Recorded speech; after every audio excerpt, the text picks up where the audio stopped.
నమస్తే అన్న, అందరికీ నమస్కారం. ఇటీవల కాలంలో భార్యలు పెడుతూ ఉన్న టార్చర్ హింసను తట్టుకోలేక కొంతమంది భర్తలైతే ఆత్మహత్య చేసుకొని చనిపోతూ ఉన్నారు.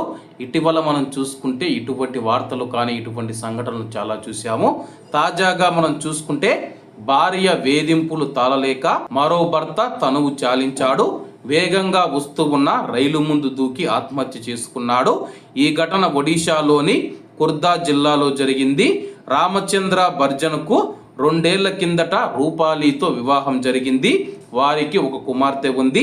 పెళ్లినాటి నుంచి భార్య మానసికంగా వేధిస్తుందంటూ ఒక వీడియో రికార్డు చేసి అతను ఆత్మహత్య చేసుకొని చనిపోయాడు. రామచంద్ర తల్లి ఫిర్యాదుతో రూపాలీని పోలీసులు అరెస్టు చేశారు. ప్రస్తుతం ఆడవాళ్లకు సంబంధించి గృహహింస చట్టం ఎలాగైతే ఉందో మగవాళ్లకు సంబంధించి కూడా గృహహింస చట్టాన్ని చేయవలసిన బాధ్యత ప్రభుత్వం పైన ఉంది.